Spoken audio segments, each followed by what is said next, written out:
শবে কদরে যে 20 রাকাত নামাজটা গেছে যেটা, সেখানে আমি 20 রাকাত নামাজ পড়ছি। কারণ সেদিন শাকিব খানেরও বার্থডে ছিল, শবে কদরের রাতও পড়ছে, আমার হিরোর বার্থডে, আজকে নামাজও পড়ছি।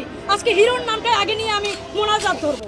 ওকে ফাইন, নষ্ট গাড়ি ঠিক করা গেলেও নষ্ট নারী ঠিক করা অসম্ভব। ওনাকে দ্রুত পাবনায় পাঠানোর ব্যবস্থা করা হোক, গাড়ি ভাড়াটা না হয় আমিই দিব। এরা হলো অভিভাবক শূন্য প্রাণী, কারণ নিজের বাবার জন্য দোয়া না করে অন্যের বাবাকে নিয়ে করে টানাটানি। তুমি তো খালা কনফার্ম জান্নাতি, পরকালে তুমি বাঁচাও বাঁচাও বলে চিৎকার করবে, আর তোমার হিরো সাকিব খান সে তো সিনেমার মতো দৌড়িয়ে এসে তোমাকে বাঁচিয়ে নিবে। সবে কদরে 20 রাকাত নামাজ আবার কবে থেকে শুরু হলো? এইসব কিছু মূর্খ মানুষের জন্য কিয়ামত ঘনিয়ে আসতেছে। এরা কি করে কি বলে একবার চিন্তাও করে না, নিজের সাথে সাথে লাখো কোটি মানুষের ঈমান নষ্ট করে দেয়। জাহেলি যুগ চলছে, এরাই তার বাস্তব প্রমাণ। পাবনা পাগলাগারতের দৃষ্টি আকর্ষণ করছি, আপনারা যে ওই দিন মাইকিং করলেন, আপনাদের মানসিক হসপিটাল থেকে একটি কুমারী মানসিক রোগী হারানো গিয়েছে। কোন হৃদয়বান ব্যক্তি যদি পেয়ে থাকেন তাকে পুরস্কৃত করা হবে। এই যে আমি পেয়ে আপনাদের হাতে তুলে দিলাম, আমার বিকাশ অ্যাকাউন্টে আমার পুরস্কারটা পাঠিয়ে দিবেন। কিছু কিছু সাংবাদিকরা এত বড় মাদারবোর্ড হয় কি করে? এই মাদারবোর্ড সাংবাদিকরা এইসব চামড়া ব্যবসায়ী, বাড়াই চালিত গোল্ড বিক্রেতা, এরকম মাইয়া নামক অভিশাপগুলোর ইন্টারভিউ নেই এবং নেয়ার জন্য পিছনে ঘুরঘুর করে। এর থেকে ভালো হয় এইসব মাদারবোর্ড মার্কা সাংবাদিকদের পরিবারের সদস্যদের চামড়া ব্যবসায় নামিয়ে দিয়ে নিজে সাংবাদিক হয়ে রিপোর্ট করলে।